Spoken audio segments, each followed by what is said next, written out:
Is Alexandria Ocasio-Cortez an actress?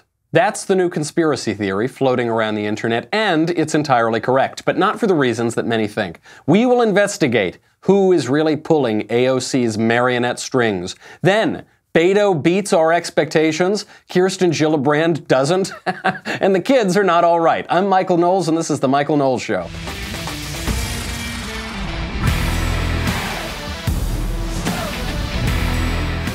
All right, first of all, I want to thank everybody for the birthday wishes.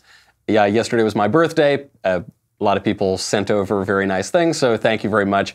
I appreciate it. Just for you, I refrained from indulging in true birthday debauchery so that I would not be speaking in cursive on today's show and actually able to talk about this, because there is a great conspiracy theory going around the internet that Alexandria Ocasio-Cortez is an actress. This is a particularly great conspiracy theory because it's true, although people are drawing the wrong conclusions from it. It is true, but we'll explain how it's true. First, let's make a little money, honey, with Purple Mattress. You know how much I don't even want to read. I'm not going to read any of the bullet points that I've written down here. I'm going to speak just from the heart and from the back, because my back feels so much better ever since I've slept on Purple Mattress. It's the best bed I've ever slept on. It is not quite a memory foam. It's not an inner spring. It is something completely new, developed by a rocket scientist. It's this material that is soft and firm at the same time. How is that possible? I have no idea. When they sent me this mattress, I was very skeptical. I almost didn't even try it out. I tried it out for one night because I liked my old bed. I tried it out for one night, completely hooked, threw my bed out the next day, my old bed. This thing is a complete game changer. I love it. I have recommended this to family and friends. You have got to try it. It has a 100-night risk-free trial. If you're not fully satisfied, you can return the mattress for a full refund. You will not want to return the mattress. They have free in-home setup and old mattress removal, backed by a 10-year warranty. Just a superb night's sleep. You've never felt anything like it. Check it out. Right now, my listeners get a free purple pillow with the purchase of a mattress. That's in addition to the great free gifts they're offering site-wide. Just text Knowles, Knowles, like Beyonce, to 84888. The only way to get this free pillow is to text Knowles, Knowles, like Beyonce, to 84888. That is Knowles to 84888. Message and data rates may apply. Is Alexandria Ocasio-Cortez an actress? This is a theory that cropped up from a YouTube account called Mr. Reagan. And this guy goes through AOC's history, and he makes the claim that she's not really some motivated movement politician. She was cast in a casting call from a group called the Justice Democrats. They plucked this girl out of obscurity, and she is now just a mouthpiece. She's a sort of Charlie McCarthy doll, or a little marionette, and the strings are being pulled by a group called the Justice Democrats. And he presents a lot of evidence for this theory, including AOC speaking about it herself and the group, the Justice Democrats, speaking about it themselves. There's a great video. It's like 20 minutes long. Here's just a small clip of that to show you what he's talking about. And at Flats, we became friends with one of the bartenders, who we call Sandy. You all know her as Alexandria Ocasio-Cortez. But in the early days, she was just serving us margaritas and listening to us talk. Back in 2016, we put out a call for nominations. We got over 10,000 nominations. Out of those 10,000 nominations, we found Alexandria. My brother told me that he had sent my nomination in the summer, but I was like literally working out of a restaurant then, and I was like, there's no way. Well, people that make $19,999 a year or less. So people that make $20,000 a year or less make up right around 40% of Americans, right? So it's 40% of Americans make less than 20,000. Yeah. It's like 60 million people make less than $20,000 a year. 200 million Americans make less than $20,000 a year. That's 40% of this country. 40% of Americans make less than 20,000. That's 40% of this country. These guys are coaching her. They're scripting everything she says. You notice when she goes off script because she suddenly starts babbling incomprehensibly.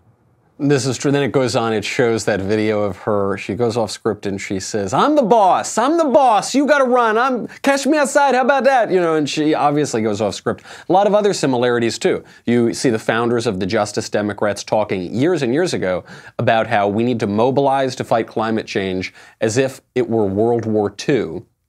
Then AOC speaking to Ta-Nehisi Coates says exactly the same thing, almost verbatim. Now, what's funny is she keeps getting the lines somewhat wrong. So how many people are in the country? 320 million, something like that? She says, in this country, 200 million people make less than $20,000. That's 40% of the country. So hold on, 200 over 320, carry the 7, multiply by... No, that's not 40%. It's much higher. But she gets these details wrong, but she is repeating the narrative. And so then she'll say things like, it doesn't matter if you're factually correct as long as you are morally correct. Things like that. Obviously, she has a relationship. She admits it herself early on. She says, yeah, my brother submitted my nomination to this group, this political action committee. And I remember this. From the moment that she beat Joe Crowley when she won that primary in New York, this story came out that she was working as an obscure bartender and her brother submitted her to a group to run for Congress, and the group liked her and thought she was a good choice. This is irrefutable. This we know is the case. The question is she an actress?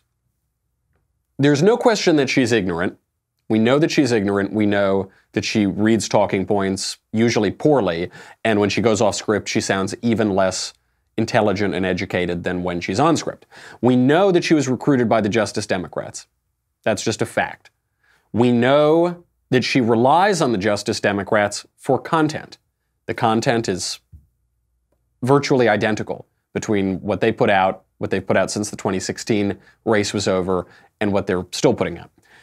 We know that she works closely with them. How do we know that she works closely with them? Well, her top aides include the founders of the Justice Democrats, including one guy, Saikat Chakrabarti. That there was that scandal that just came out last week that AOC is funneling money, $1 million, into these shady groups and shady LLCs, which is ironic because, of course, the far-left Democrats, just like AOC, including AOC, are running on transparency, on getting soft money out of politics. Meanwhile, we find out she's taking campaign contributions and paying them to the tune of $1 million to consulting companies.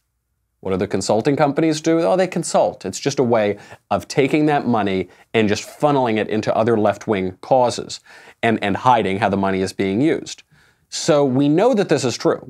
She's got Justice Democrats on her staff. Would she be in Congress without them? No, she would still be slinging drinks in Union Square. There is no way that this woman would be in Congress without them. She admits as much. She wasn't going to run until they backed her and said, we're going to put you in Congress. So the question is she an actress or a politician? And the answer is, what's the difference? I don't mean that in a glib way. It's kind of, politics is show business for ugly people is the old line. I mean this very sincerely. What is the difference between an actress and a politician? Especially a member of Congress. She is an actress, but it doesn't make her much different from any other member of Congress. First of all, politics and acting are very similar. There is a negative side of this for bad politicians and bad actors. This means that they lie all the time, they're narcissistic, they just want to be the center of attention, all of those sorts of things. That's the negative version for bad politicians and bad actors. For good politicians and good actors, though, this means two things. It means, one, you are concerned with the truth. So for good politicians, they are concerned with truth, political truth, cultural truth, and religious truth. They are concerned with pursuing the truth. They're concerned with pursuing the good. They're concerned with pursuing policies that will help people, policies that are both efficient and that are moral and that are politically justified, right? They are concerned with political philosophy. They're not ignorant. They don't rely on people to just give them all of their talking points, but they actually are interested themselves. I think of people like Edmund Burke. Edmund Burke, the great Irish statesman, was the founder of what we would call modern conservative thought, And he wasn't just sitting in a room writing philosophy all day. He was active, he was in politics, he was an elected official, and he was one of the great philosophers of his age. Really one of the great political philosophers of any age. He had both of those things and a profound concern for truth. Same thing with actors. The good actors, real actors, are not faking it, they're not pretending, they're not just reciting lines, they are living truthfully in imaginary circumstances. So they're taking imaginary circumstances, the circumstances of the set, of the time period, of the character, of all of these things, and they are living truthfully as people in those circumstances would live. The other reason that politics and show business are very similar is because both politicians and actors, when they're really good, have to love people. That you cannot be a misanthrope if you want to be a good actor or a good politician. If you hate people, you are going to be so bad at politics, especially elected politics. All politics is going to the Lions Club and the VFW Hall and the PTA, showing up and going to spaghetti dinners and talking to people and meeting strangers and hearing what they have to say and caring what they have to say. If you don't like meeting people, you don't care about what other people have to say, you don't like boots on the ground, you know, marching through small towns and campaigning and shaking hands and pressing the flesh. If you don't like that, you're going to hate politics. Get another job. There are way easier ways to make money. The same thing with actors. If you hate people, get a new job, because if you're an actor, the thing you have to be most concerned with, most interested in, is people. And not that you hate them or if you try to play a character, if you try to play a villain, and you hate that villain and you're going in and you're just going to do the really bad guy, you're going to give a bad performance. You have to, in some way, like the character that you're playing. You have to be on your character's side. You have to be interested in what makes people tick. You craft characters. You like the way that human nature works on people and the way that circumstances work on human nature. Those are what make up a good politician and a good actor. Now, Alexandria Ocasio-Cortez is neither of those. She might be effective, she might be popular, but she's not good in a moral sense. She's not doing the good in politics. She's not doing the good as a performer. Still, doesn't make her very different than many congressmen. And we'll see, there are new public opinion polls out. She might not be turning in a great performance anyway. Before we get to that, first, let's make a little money, honey, with Lending Club. If you are carrying revolving debt, that means you're not paying off your card every month, and you could be paying thousands of dollars in interest every year that you don't have to. With Lending Club, you can consolidate your debt and pay off credit cards with one fixed monthly payment. Since 2007, Lending Club has helped millions of people regain control of their finances with affordable fixed-rate personal loans. No trips to a bank, no high-interest credit cards. People are so stupid about this. I don't know if it's because they're lazy or they just don't know, but they end up paying these super high interest rates on credit cards when, if you just take 2 seconds and get control of your finances, it could save you a ton of money. Go to lendingclub.com/Knowles, K-N-O-W-L-E-S. Tell them about yourself, how much you want to borrow, pick the terms that are right for you. If you're approved, your loan is automatically deposited into your bank account in as little as a few days. #1 peer-to-peer lending platform with over $35 billion in loans issued. Check your rate in minutes, borrow up to 40 G's. That is lendingclub.com/Knowles. Lendingclub.com/Knowles, K-N-O-W-L-E-S.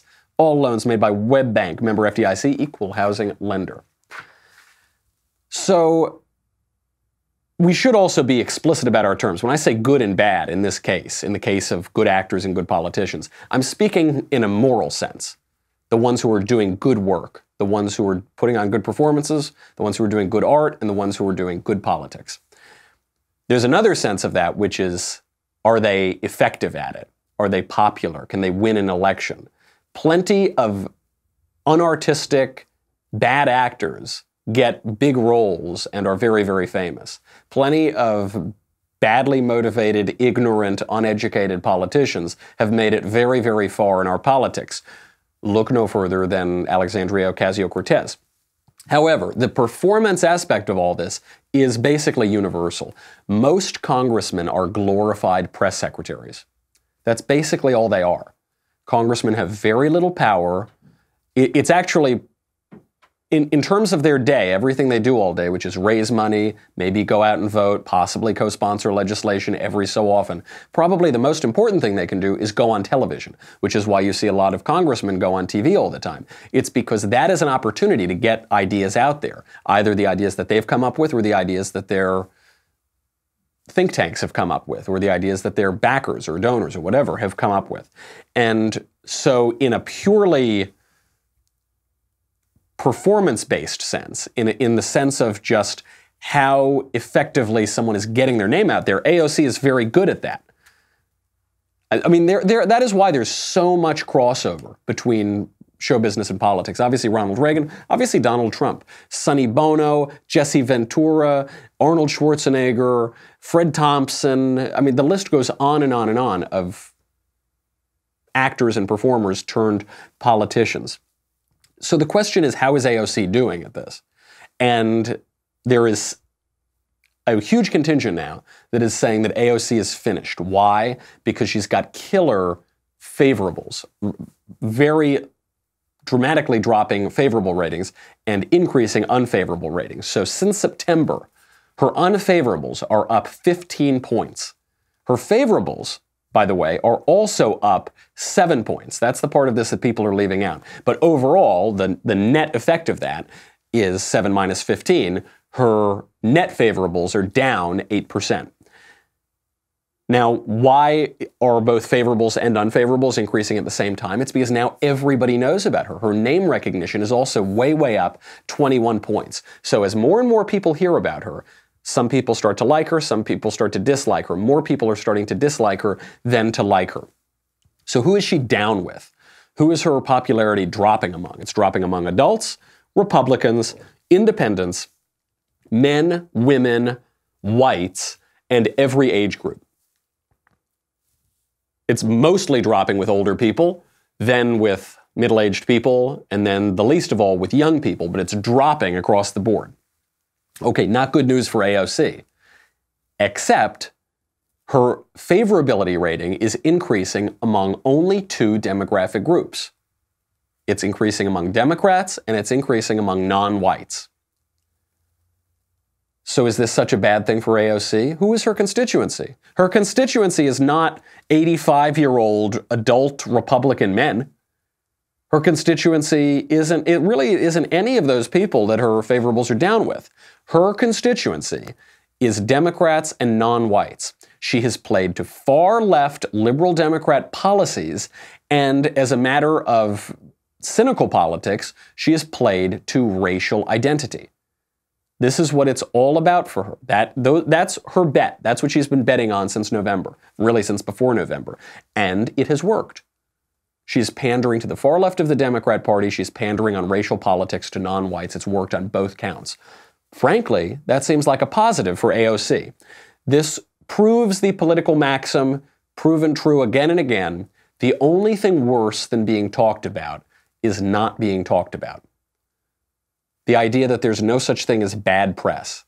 AOC almost exclusively gets bad press, including from left-wing outlets. Why? Because she doesn't know anything. She's blithely ignorant. She's proudly ignorant. And she's always on TV. She's always getting her face out there. And the gamble that you have to take is it better to get some negative attention or to get no attention at all? And we know this to be the case. Getting your name out there is a win if you're a member of Congress.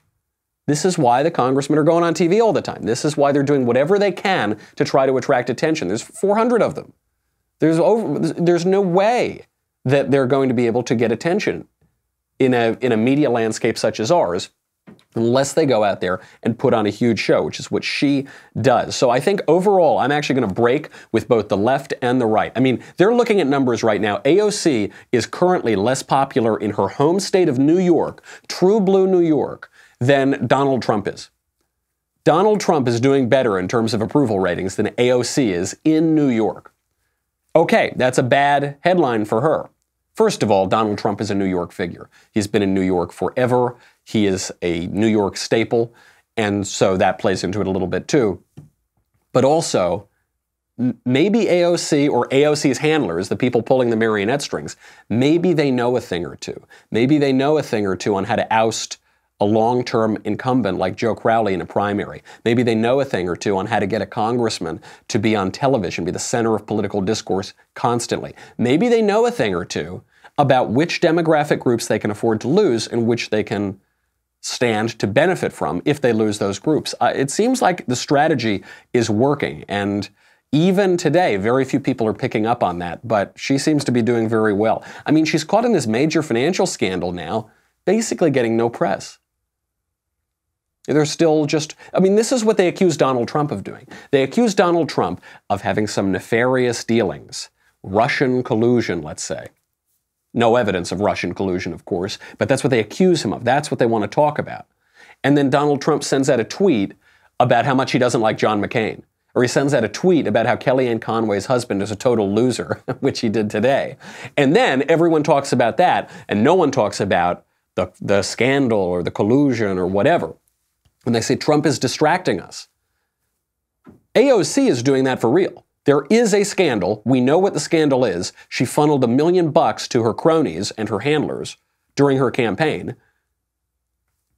Nobody talks about it because she says ridiculous things about the environment. And she puts out proposals to abolish automobiles. And she puts out proposals to knock down every building in the country. And she says it's going to cost $93 trillion, and the way we're going to pay for it is abolish the entire energy industry and print money from the Federal Reserve. And people say, this is crazy, this is crazy. They don't focus on the actual scandal. Something tells me that the conspiracy theory is true. AOC is an effective mouthpiece. But look, political operators, political thinkers, political activists have always needed effective mouthpieces, and very often effective mouthpieces are not the smartest people in the world. So they've got that, but something tells me that her handlers are pretty sharp. That guy, Chakrabarti, is that his name? What is his actual name? Yes, Saikat Chakrabarti. He's a Harvard graduate. Not always a recommendation of somebody, not always a testament to someone's intelligence, especially these days, but he seems like a sharp guy. He was a big guy on the Bernie Sanders campaign. He's a major person pulling the strings here. Maybe they know what they're doing, and we'll have to see what the next step is for them. Obviously, they can't let the favorables fall too much among everybody else, but right now it seems like they're walking a tightrope and doing it pretty well. Another candidate who's performing a lot better than I think a lot of us thought he would is Beto O'Rourke. Beto O'Rourke, Robert Francis. I'm Pedro Knowles, he's Beto O'Rourke. He rolls out his campaign. A lot of people said the campaign rollout didn't work. He seems like he's a privileged white guy. He's kind of awkward. He's moving his hand up and down a lot. He doesn't seem to have much of a coherent message. He's trying to play both sides of the Democrat Party, the centrists, and the far left. And then he wouldn't release his 24-hour fundraising numbers.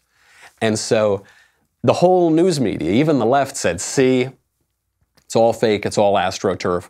He's not going to raise any money. Then a day later, total fake out. He releases his fundraising numbers. He sets records, $6.1 million in 24 hours. Previously, we had been talking about how Bernie Sanders broke all these records. He was raising, what did he raise, $5.9 million? Beto beat him. He beat out Bernie. It means Beto is a good campaigner. He's also rich, something very few people talk about. He's worth $9 million himself. His wife is the heiress to a multi-billion-dollar fortune. This guy is loaded. This guy has money coming out of his ears. And that always helps in campaigns. It always helps when you can self-fund. Look at the current president of the United States. He's a better campaigner than many of us expected. Now, why are people saying he had a bad rollout? Well, because he seems just like such a creep. He's such a weird, creepy, feminist guy. He's that weirdo that you would never let your girlfriend near in college. He skateboards around Whataburger parking lots. He moves his hand up and down like a parody of the 1940s. He's getting skewered on late-night comedy. Here's Jimmy Fallon sending up Beto O'Rourke. And now a message from Beto O'Rourke. Hi, I'm Beto O'Rourke, and I'm excited. That's it. I'm just excited. Oh yeah, I'm also running for President of the United States. I love the United States, and I love running. In fact, I literally just ran 8 miles to get here.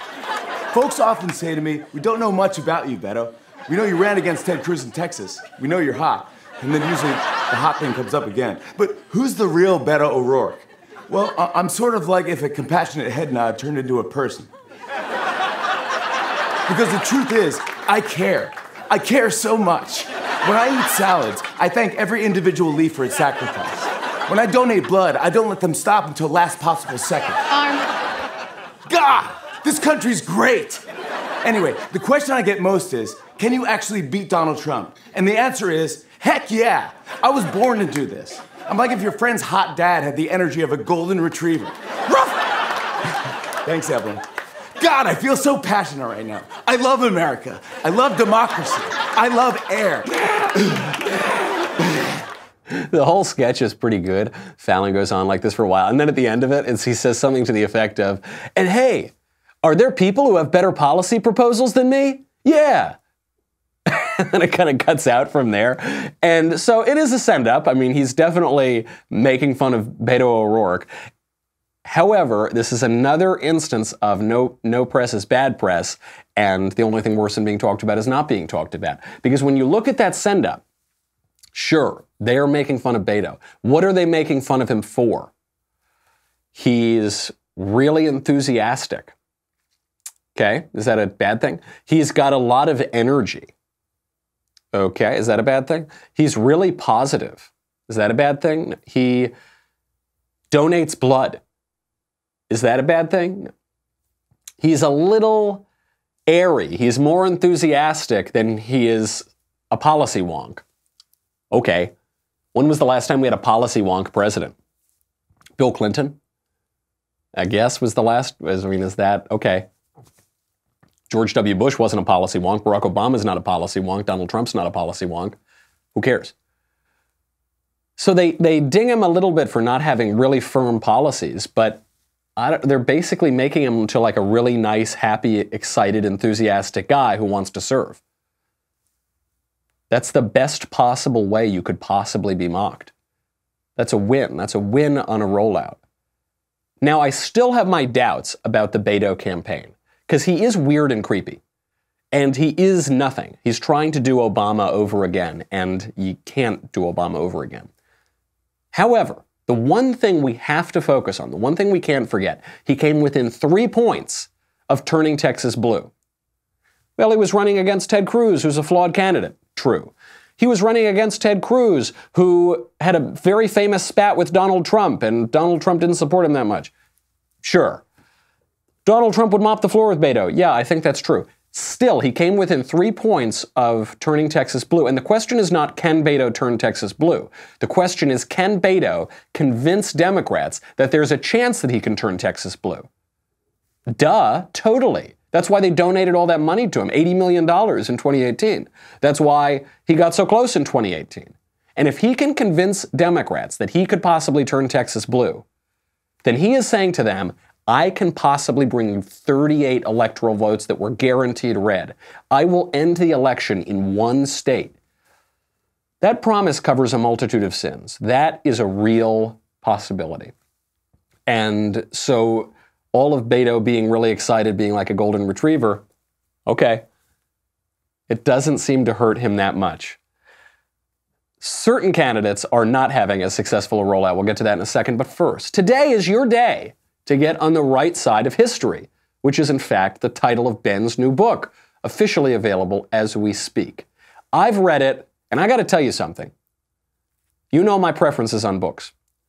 This book has words in it, so, not as, but nevertheless, this is a very good book. This is an important book. The subject matter of this book, which is a survey of Western intellectual history, has never been more important.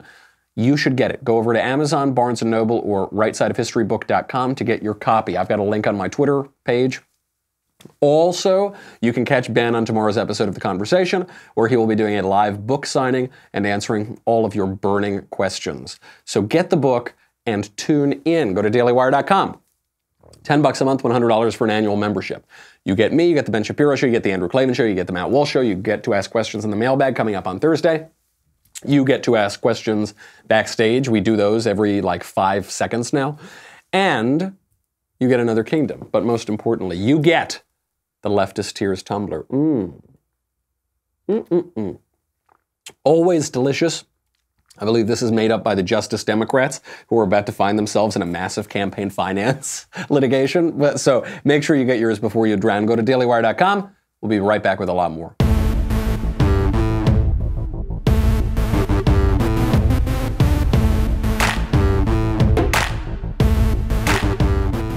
So what is Beto's appeal? Why is he having a better rollout than some people thought he was?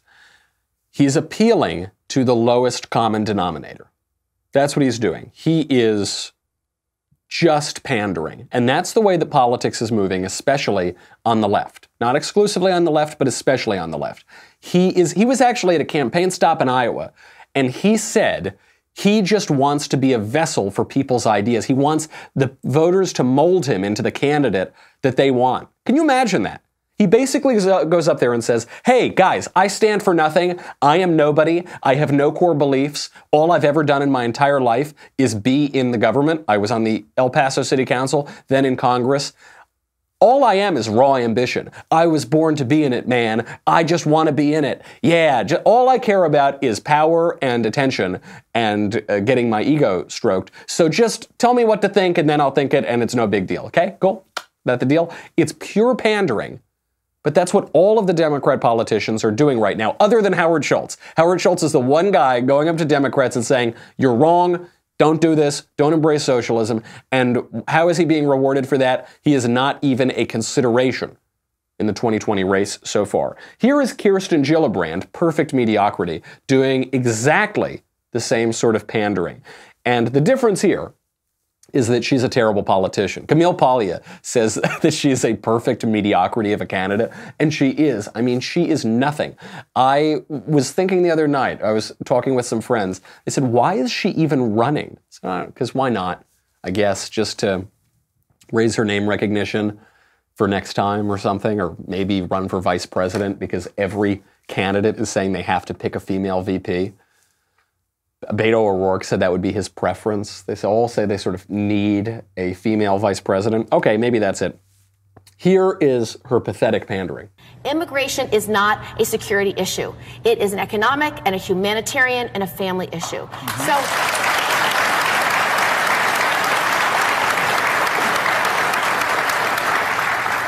there is no such thing as an illegal human. You're right. Well, yeah, there's no such thing as an illegal human. Are there criminals, though? There is no such thing as a criminal. How about the guy in New Zealand? Is he a criminal? The guy who shot up that mosque? Is that guy a criminal? We should ask Kirsten Gillibrand this. Something tells me she would say yes. She would say, okay, so then there are people who commit illegal acts and they're criminals. And they need to be punished for their illegal acts. We're at least granting that as a category. Yeah, I guess we grant that. Okay, so then, for instance, people who invade a foreign country, who cross the border illegally, unvetted, come in, use welfare services, commit crimes, federal crimes at higher rates, who do all of those things, who break our laws, some of our most fundamental laws. Are they criminals? Well, okay, so then they're illegal aliens. That's not a term of derision. That's not a slur. That's not an insult. That is the most clinical term you can possibly use. What, dreamer? Is that a more precise term? I have dreams all the time. Undocumented worker? I was an undocumented worker when I was 14 at the Subway sandwich store. Illegal immigrant? They're not even really immigrants. Immigrant sort of assumes that the country is taking you in. We're not acquiescing to take them in. They're illegal aliens. They're foreign nationals here in this country illegally, and they're supposed to not be. They're supposed to be gone. They're supposed to be deported. That's a precise term. So nobody, no person is illegal. Beep, beep, boop. Beep, plug in new talking point program. Zzz. No person is beep, beep, beep, boop. Obviously, this is ridiculous pandering. And to say that it's not a national security issue, let me ask Kirsten Gillibrand a question. How come every other country on earth considers immigration a national security issue? Why do they have armed guards along their borders? Why do they have very robust systems for customs and border protection? Why do they build walls? Why does every other country on earth do that except for us? Is it that every other country on earth is wrong and is viewing the issue in a wrong way? Or are we viewing it? Are you viewing it in the wrong way? Of course it's a national security issue. If you can't determine who comes in and out of your country, what security do you have? Why do we have guys with guns on the border? Why does everyone else have guys with guns on the border? Because it's a security issue. We know that people are taking in a ton of drugs every year. We have a major opioid crisis. The average life expectancy in the U.S. is decreasing 2 years in a row. That's not a security issue? Of course it is. So it's pure pandering. She doesn't do it as effectively. Beto's a lot better at this. She needs to learn to skateboard or something. But they're not the only ones pandering. Now we have Elizabeth Warren pledging to get rid of the Electoral College. The Electoral College, this is a big issue for Democrats now. Why? Because Democrats want pure democracy. They want mob rule. How do they want to push this? They push this by basically obliterating civics education in this country so that people mistakenly believe that the United States is a democracy. We are not a democracy. We've never been a democracy. The Founding Fathers feared democracy tremendously. That's why they set up the Electoral College. The Electoral College is a very good institution. Now, some people ask, they say, look, I don't understand why we have the Electoral College. Let's just get rid of it. Right, that's the problem. You are the last person who should have any say over our government if you say, I don't know why this exists, let's get rid of it. This is Chesterton's fence. Only when you can tell me the purpose of the Electoral College, why it exists, what it has done throughout history, why it has persisted, only then am I willing to even have a conversation with you about whether or not we should get rid of the Electoral College. Here's one example of how great the Electoral College is. This is one, anytime someone brings up this stupid idea to you, answer them with this. The Electoral College is responsible for ending slavery. Without the Electoral College, we would not have ended slavery when we did. Why is that? Because in the 1860 presidential election, Abraham Lincoln did not win the popular vote. Abraham Lincoln not only didn't get the popular vote, he didn't get 40% of the popular vote. He got a little less than 40% of the popular vote. But he won in the Electoral College. Then we had a civil war, and then slavery was abolished 5 years later. That's pretty good. That's a good record. Now, why? Why does the Electoral College function this way? Why? Because the Electoral College functions as a safety measure for direct democracy, for mob rule. Why is pure democracy supposed to be a good thing? Because it prevents tyranny? Pure mob rule is the worst tyranny I've ever heard of. At least when you talk about actual tyrants, actual dictators, actual bad monarchs, at least there's a chance those people were educated. At least there's a chance they have some higher sense. At least there's a chance they have some practice at governing. The mob, what is the mob? The mob is given away to its passions. We say facts don't care about your feelings. Mobs are pure feeling. The lynch mob is pure feeling. And that's what direct democracy very frequently turns into, is a lynch mob. And that's what they're calling for, because they want to be able to play on the passions of voters. They want to play on their emotions. That's why they always want greater direct election of senators, direct election of the president. Nancy Pelosi is calling for this. She wants to expand democracy so much, not just to get rid of the Electoral College. She wants to lower the voting age now to 16. I myself, personally, I'm not speaking for my caucus, I myself have always been for lowering the voting age to 16. I think it's really important to capture kids when they're in high school, when they're interested in all of this, when they're learning about government, to be able to vote. That is not necessary. You know, in other words, some of the priorities in this bill are about transparency and openness and accessibility and the rest. That's a subject of debate. But my view is that I would welcome that. First of all, she is speaking for her caucus. She said, look, it's just my view. I'm not speaking for all. Of course the Democrats want to lower the age to 16. That's their children, is their constituency. If we lowered the voting age to 16, Democrats would win many, many, many more elections. And listen to what she says, her language. It's important that we capture these. Whoops, did I say that? And that's what she means. They want to capture them when they're still being indoctrinated in public school. While they're still there being told only one side of the story, while they're still uneducated, She wants to grab them and get them voting Democrat. Because once you start voting a certain way, you're more likely to stick around that way. The question for Nancy Pelosi is, why 16? Why stop there? Why not 15? 15-year-olds are in high school. Are 15-year-olds really stupider and less educated than 16-year-olds? No. Why not 14? 14-year-olds are in high school.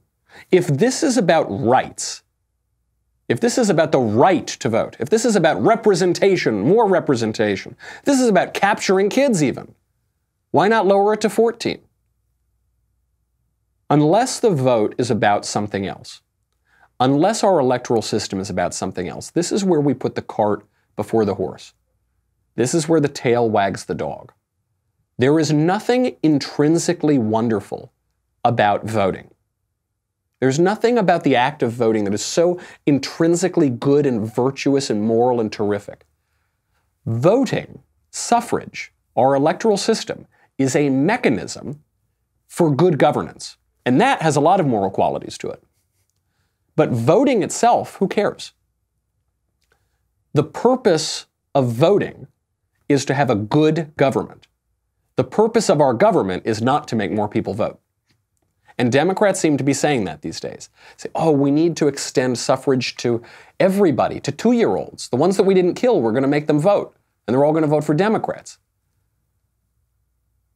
Why? Maybe the purpose of voting is a little different. Maybe there are moral hazards to having 15-year-olds vote or 12-year-olds vote. Maybe that's not a great idea. And this is ultimately a sort of selfishness. I mean, this is what a self-obsessed age gets to, which is, it's all about me, me, me. It's all about me voting. I want to get the little sticker that says I voted, and yeah, and vote or die, and it's me, me, me. Look how great I am. I'm going to take a picture. No, it's not about you. If I were told today that we could have a much better government if I didn't vote, I would not vote. I would never vote again. Now, if I were told we would get a worse government if I don't, then I'll vote. Okay, and then I want to vote. But I don't actually care about the act itself for me. Let's not forget, with this specific example, that kids are idiots. Here is a prime example from Down Under. A lot of things happen when people are getting attacked in their own.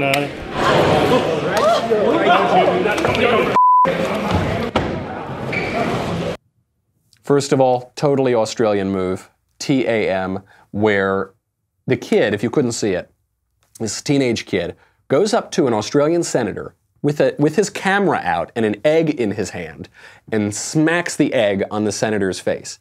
And the senator turns around. It's being reported that he punched the kid in the face, which he actually didn't. He slapped the kid on the face, as the kid deserves. If that kid's parents had slapped him in the face, he wouldn't behave like that. And then the kid gets tackled to the ground, which of course he should. This is a senator. This is a major politician. Some kid goes up and physically assaults him.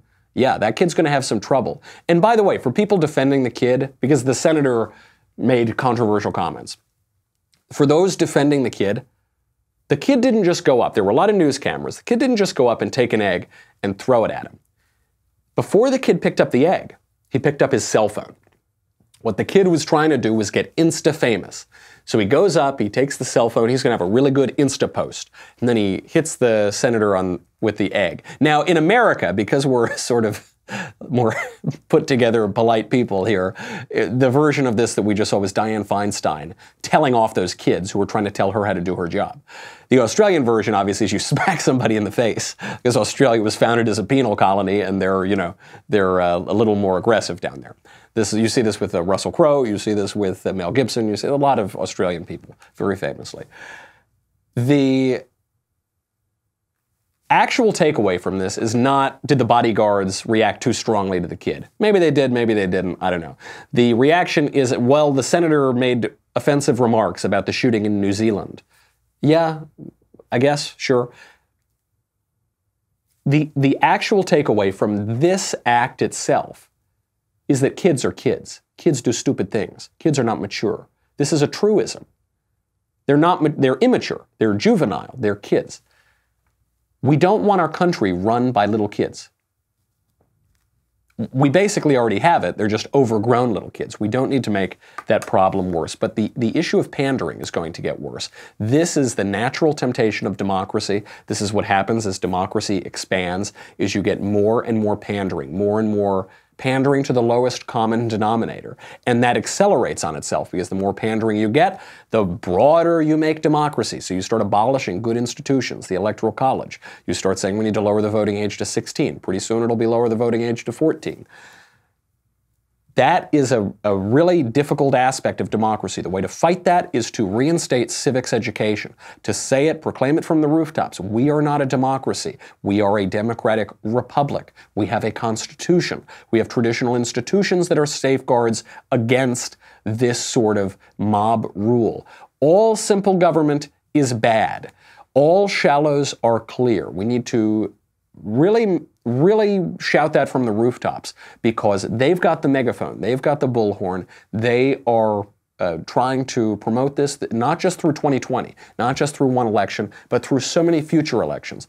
And the combination, or the association between this issue and the education scandal that we were talking about last week is very clear. When we lose the liberal arts, when we lose education, we lose our capacity for freedom. We're watching it play out in real time. Got a lot more to get to. We'll do it tomorrow. In the meantime, I'm Michael Knowles. This is The Michael Knowles Show. I'll see you then.